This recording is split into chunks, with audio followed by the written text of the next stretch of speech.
Hello student, welcome back to my channel Samrat academy. Student 18 फरवरी को आप लोगों का हिंदी का पेपर है। बहुत सारे बच्चों का कमेंट था कि सर 18 फरवरी को हिंदी का पेपर है, तो बताइए कि हिंदी के पेपर को हम बोर्ड एग्जाम की कॉपी पे कैसे लिखेंगे। तो मेरे प्यारे बच्चों, फाइनली आप लोगों की डिमांड पे इस वीडियो को मैं बना रहा हूँ। मेरे पास देख पा रहे हैं यहाँ पे हिंदी का पेपर एक वायरल 2026 बोर्ड का, और कोड है इसका 801 DD कोड है।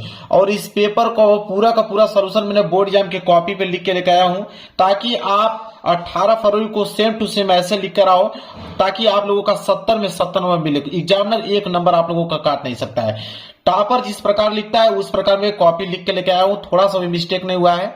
इसी तरह आप लोगों को भी कॉपी लिखना है 18 फरवरी को, और यह पेपर आएगा सेम टू सेम ऐसा लिख के आइएगा, एक नंबर एग्जामिनर नहीं काटेगा आप लोगों को।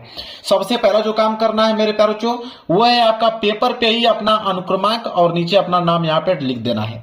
ठीक है, तो यहाँ पे ऊपर अपना रोल नंबर लिखना है, नीचे अपना नाम लिख लीजिएगा मेरे प्यारे बच्चों। इसके बाद आप यहाँ पे पहला पेज पे आइएगा। ये आपकी बोर्ड एग्जाम की कॉपी का पहला पेज है मेरे प्यारे बच्चों। सबसे पहला जो काम करना है मेरे प्यारे बच्चों, वो है आप लोगों का, देखिए लिखा हुआ है यहाँ पे पहला कॉलम है परीक्षार्थी का अनुक्रमांक अंकों में। तो यहाँ पे रोल नंबर अपना देख के लिख लीजिएगा मेरे प्यारे बच्चों। एडमिट कार्ड पे आपका रोल नंबर लिखा हुआ होगा, उसी को सेम टू सेम यहाँ पे छाप लीजिएगा। इसके बाद है परीक्षार्थी का अनुक्रमांक शब्दों में, जैसे यहाँ पे 3 है तो 3, 6 है तो 6, 2 है तो 2, मतलब इसी को आप लोगों को शब्दों में यहाँ पे लिख देना है। विषय में आपको डालना है हिंदी, प्रश्न पत्र में डालना है केवल, और प्रश्न पत्र पर अंकित संकेतांक। पेपर कोड मेरे प्यारे बच्चों, तो पेपर कोड जैसे यहाँ पे 801 DD है, इसी को हम लोग पेपर कोड बोलते हैं। तो पेपर कोड यहाँ पे प्रश्न पत्र अंकित संकेतांक में 801 DD यहाँ पे डाल लेना है। परीक्षा का दिन तो 18 फरवरी को बुधवार है, तो यहाँ पे बुधवार डालेंगे आप लोग। परीक्षा की तिथि यौम पाली। अब मेरे प्यारे बच्चों ध्यान दीजिएगा, यहाँ पे आपको एक काम जरूर से जरूर करना है, वह है आप लोगों का कि 18 तारीख 2 का महीना 2026, ये आपका 18 फरवरी को पेपर स्टार्ट है। और यहाँ पे कोष्टक में आपको लिखना पड़ेगा पाली। तो पाली में मेरे प्यारे बच्चों यहाँ पे आप लिखिएगा प्रथम पाली। क्या लिखेंगे? प्रथम पाली लिखना है आप लोगों को, इस बात को ध्यान में रखिएगा आप लोग। यहाँ पे हो जाएगा प्रथम पाली। इसके बाद केंद्र का नाम, मतलब जहां पे भी आप लोगों का सेंटर गया है, जिस विद्यालय में बैठ के आप लोग पेपर दे रहे हो मेरे प्यारे बच्चों, उसका नाम आप लोगों को लिखना है। तो फिलहाल के लिए मैं अपने चैनल का नाम लिख दिया हूं, आप लोग अपने एडमिट कार्ड पे देख लीजिएगा कि आपका सेंटर कहां गया है, आप किस विद्यालय में बैठकर पेपर दे रहे हो। इतना काम आप लोगों को करने के बाद नीचे वाला कॉलम छोड़ देना है, ये आपको कक्ष निरीक्षक भरेंगे। बस इतना ही पॉइंट आप लोगों को भर लेना है मेरे प्यारे बच्चों। यहां तक समझ में आ गया आप लोगों को। इसके बाद आप लोगों को पहला पेज यहाँ पे पलटना है। ये आपका पहला पेज।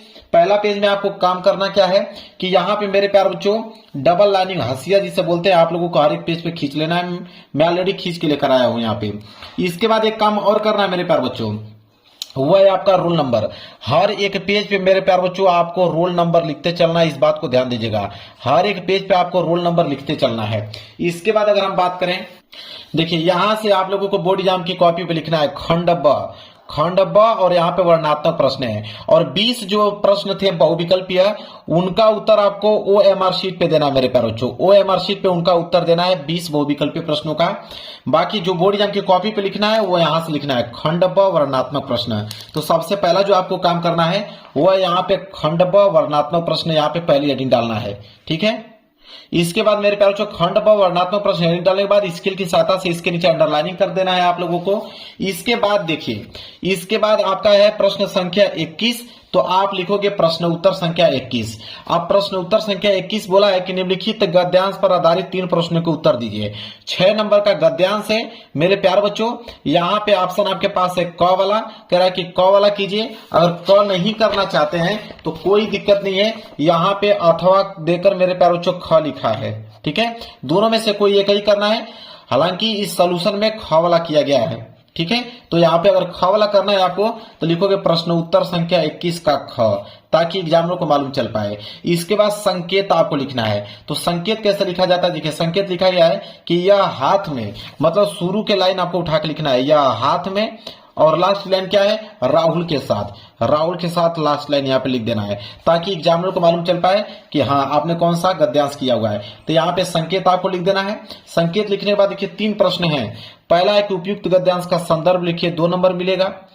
तो देखिए यहाँ पे पहला संदर्भ हेडिंग डाला गया है, और संदर्भ देखिए लिखा गया है मेन पॉइंट को, जैसे हिंदी हुआ, अजंता चैप्टर से लिया गया है, श्री भगवत शरण उपाध्याय जी लिखे हुए हैं, गद्य खंड है। तो इस तरह आपको मेन पॉइंट को आपको ब्लैक पेन से हाईलाइटेड कर देना है।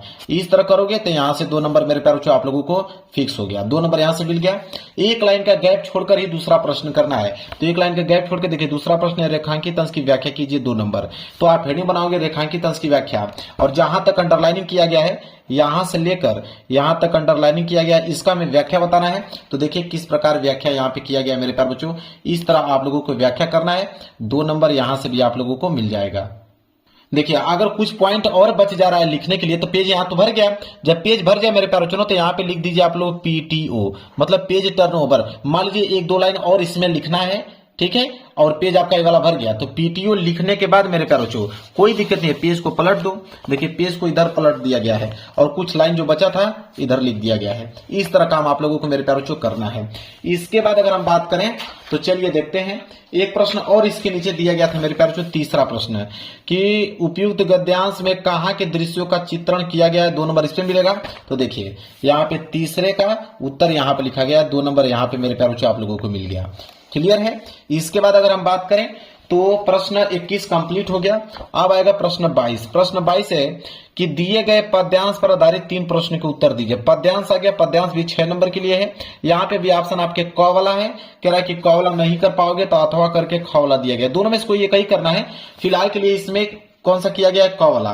तो प्रश्न उत्तर संख्या 22 का क करने वाला हो तो क इस पर डालना है। संकेत मैंने बता दिया कि संकेत कैसे लिखना है, शुरू की कुछ लाइन फिर लास्ट की कुछ लाइन लिखकर संकेत बना लेना है। अब इसमें 3 प्रश्न है मेरे प्यारे बच्चों, पहला, दूसरा, तीसरा। पहला है कि उपयुक्त पद्यांश का संदर्भ लिखिए 2 नंबर। तो आप सबसे पहले संदर्भ यहाँ पे डालोगे, पहले का संदर्भ, और फिर मेन पॉइंट को आप लोगों को ब्लैक पेन से हाईलाइटेड कर देना है। देखिए संदर्भ कितना अच्छा तरीके से लिखा गया मेरे प्यारे बच्चों, 2 नंबर यहाँ से आप लोगों को मिल जाते हैं। एक लाइन का गैप छोड़कर तब जाके दूसरे प्रश्न को किया गया है। दूसरा प्रश्न क्या है, रेखांकित अंश की व्याख्या कीजिए, 2 नंबर मिलेगा। तो देखिए दूसरा रेखांकित अंश की व्याख्या हेडिंग डालना है। अब यहाँ पे मैंने यहाँ पे इस तरह किया। अब एक चीज बताता हूँ, यह पेज भर गया, कोई दिक्कत नहीं है, पेज भर जाए क्या ही फर्क पड़ता है। इधर भी तो पेज आपका खाली है, उसका आंसर इधर भी लिख दीजिए। यहां तक जाके आंसर इसका रेखांकित अंश की व्याख्या कंप्लीट हो गया है। अब जाकर मेरे प्यारे बच्चों यहाँ पे 2 नंबर कंप्लीट हो गया। इसके बाद अगर हम बात करें, एक प्रश्न और बचा हुआ है कि प्रस्तुत पद्यांश में किसे भाग्यशाली बताया गया, 2 नंबर इसमें मिलेगा। तो इसका उत्तर यहाँ पे देखिए, तीसरे का उत्तर 2 नंबर यहां से मिल गया। अब मेरे प्यारे बच्चों ये पेज भर गया, कोई दिक्कत नहीं, यहाँ पे लिख दीजिए पीटीओ, पेज टर्नओवर। पीटीओ लिखने के बाद मेरे प्यारे बच्चों पेज को आप इधर पलट दीजिए, ठीक है। अब यहां से प्रश्न 22 कंप्लीट हो गया। अब आएगा प्रश्न आपका 23। चलिए देखते हैं प्रश्न 23 क्या है। तो प्रश्न 23 है मेरे प्यारे बच्चों कि दिए गए संस्कृत गद्यांश में से किसी एक का संदर्भ सहित हिंदी में अनुवाद कीजिए। संस्कृत का गद्यांश है, 5 नंबर का है, 2 नंबर संदर्भ पे मिलेगा, 3 नंबर हिंदी अनुवाद पे मिलेगा। इसमें भी 2 दिया है, क वाला दिया गया है, कह रहा है कि क वाला नहीं कर पाओगे तो अथवा करके ख वाला दिया गया है। चलिए देखते हैं कौन सा किया गया है। प्रश्न उत्तर संख्या 23 का क किया गया है। तो सबसे पहले आप संकेत लिखिएगा, संकेत लिखने के बाद संदर्भ और अनुवाद लिखना था। तो यहाँ पे पहला संदर्भ हेडिंग डाल के लिखा गया है, प्रभुत्व ग्रामीण चैप्टर से लिया गया है। यहां से आपके 2 नंबर क्लियर हो गए। इसके बाद इसका हिंदी अनुवाद देखिए कितना अच्छे तरीके से हिंदी अनुवाद किया गया है, और हिंदी अनुवाद पे यहाँ पे मिल जाते हैं आपके 3 नंबर, 3 2 5 नंबर आपका मिल गया। चलिए आगे बढ़ेंगे अगले प्रश्न की तरफ। प्रश्न 24 देखिए, प्रश्न संख्या 24 क्या है। अब प्रश्न 24 आ गया कि दिए गए संस्कृत पद्यांश में से किसी एक का संदर्भ सहित हिंदी में अनुवाद कीजिए। ये भी 5 नंबर का, ये संस्कृत का पद्यांश है। इसमें भी 2 नंबर संदर्भ में, 3 नंबर हिंदी अनुवाद में मिलता है। इसमें भी 2 ऑप्शन है, एक क वाला है, क वाला नहीं कर पाओगे तो अथवा करके ख वाला दिया गया है। दोनों में से कोई एक ही आप लोगों को करना है मेरे प्यारे बच्चों। तो देखिए सबसे पहले कौन सा किया गया है, प्रश्न उत्तर संख्या 24 का क किया गया है, ठीक है। सबसे पहले संकेत लिखोगे, संकेत लिखने के बाद यहाँ पे संदर्भ, यह वाराणसी चैप्टर से लिया गया है। मेन पॉइंट को ब्लैक पेन से हाईलाइटेड कर देना है, 2 नंबर यहां से मिल गया। इसके बाद इसका हिंदी अनुवाद यहाँ पे किया गया है, और हिंदी अनुवाद पे मिल जाएंगे 3 नंबर। तो 2 नंबर यहां से, 3 नंबर यहां से, टोटल कितने नंबर मिल गए, 5 नंबर मिल गए। चलिए अब मेरे प्यारे बच्चों यह पेज भर जाए तो आप यहाँ पे पीटीओ लिखिए। पीटीओ लिखने के बाद अब नया प्रश्न की शुरुआत यहां से कीजिए। अब चलिए देखते हैं, अब आ जाएगा प्रश्न संख्या 26। अब आप कहोगे कि 24 के बाद 26 कैसे आ गया, तो प्रश्न संख्या जो 25 है मेरे प्यारे बच्चों वह है कि पठित खंड काव्य के आधार पर निम्नलिखित प्रश्नों में से किसी एक का उत्तर दीजिए। तो खंड काव्य मेरे प्यारे बच्चों जिला वाइज जाता है। तो जो आपके जिला में पूछा जाता है वही खंड काव्य आपको करना है। कोई दूसरा करोगे तो 1 नंबर एग्जाम में नहीं देगा। तो खंड काव्य मेरे प्यारे जो हमारे यूट्यूब चैनल पे हर एक डिस्ट्रिक्ट के विद्यार्थी पढ़ते हैं, तो भाई मैं किनका किनका लिखूंगा, इसलिए मैं नहीं लिखा हूं। खंड काव्य तो बहुत सारे हैं, मुक्ति दूत है, ज्योति जवाहर है, मेवाड़ मुकुट है। चलिए और दिखाता हूं, बहुत सारे मेरे प्यारे बच्चों।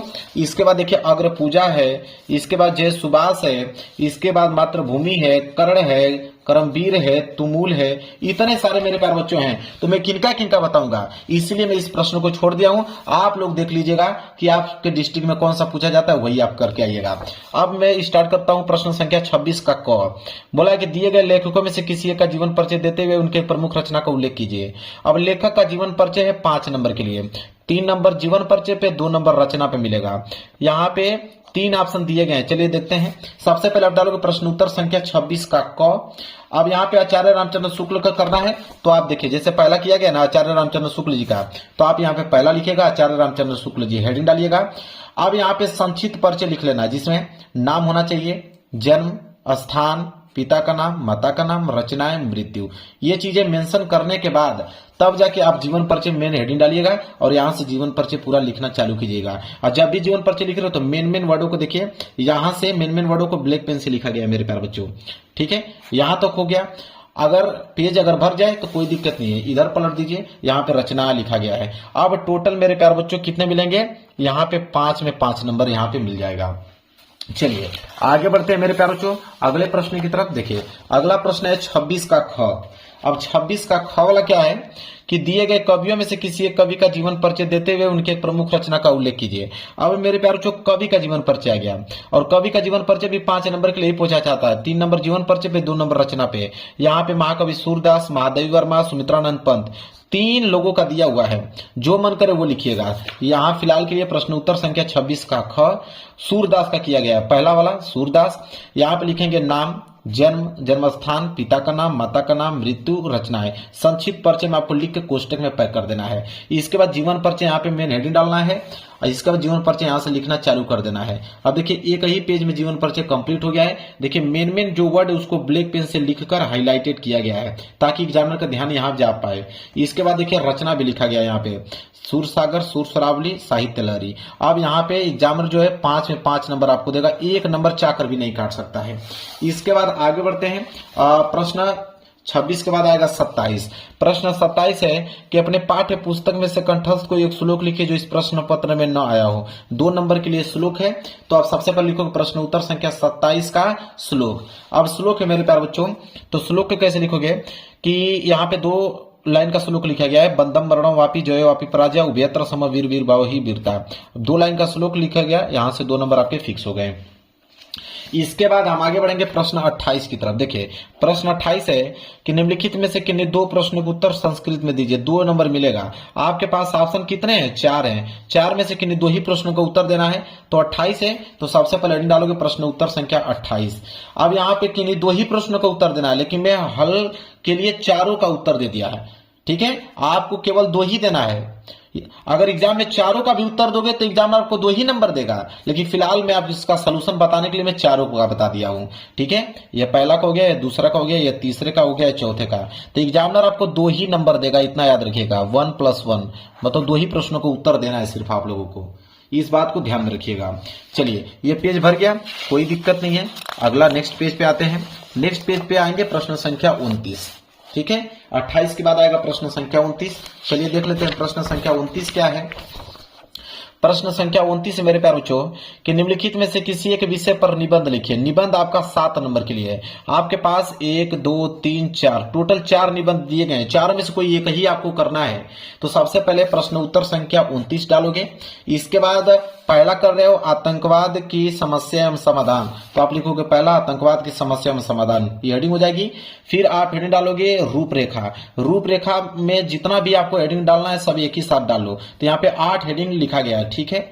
इसके बाद एक एक करके सारा हेडिंग यहाँ पे देखेंगे। जैसे प्रस्तावना, तो पहले हेडिंग प्रस्तावना होता है, देखिए प्रस्तावना को अच्छे तरीके से लिखा गया है। इसके बाद दूसरी हेडिंग यहाँ पे क्या हो जाती है, आतंकवाद का अर्थ, ठीक है। तो आतंकवाद का अर्थ यहाँ पे लिखा गया है। इसके बाद आपका तीसरा आतंकवाद एवं विश्वव्यापी समस्या, ठीक है, इसको भी अच्छे तरीके से लिखा गया है। चौथी हेडिंग क्या है यहाँ पे, तो चौथी हेडिंग मेरे प्यारे बच्चों चौथी हेडिंग है भारत में आतंकवाद का क्या महत्व है। ठीक है, तो भारत में आतंकवाद क्या है, इसको फिर पेज भर गया, कोई दिक्कत नहीं है, पेज को पलटिए।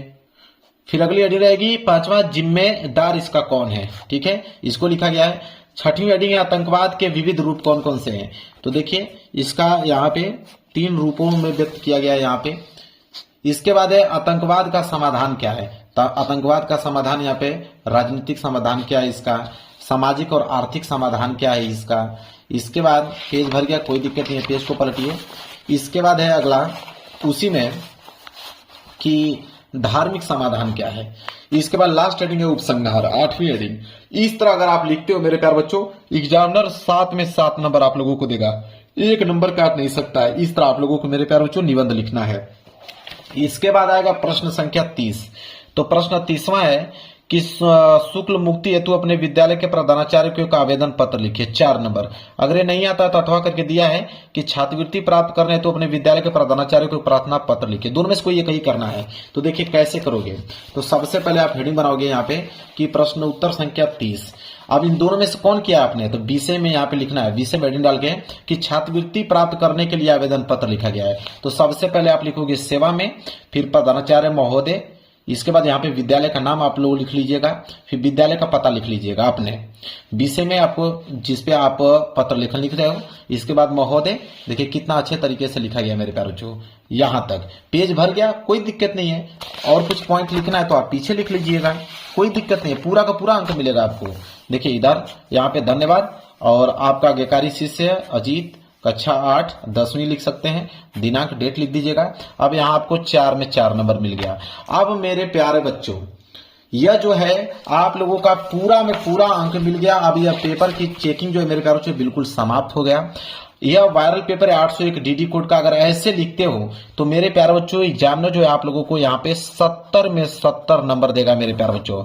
और आप यहाँ पे कितने फर्स्ट डिवीजन से मेरे प्यारे बच्चों आप यहाँ पे पास हो गए, 1 नंबर काट नहीं सकता एग्जामिनर।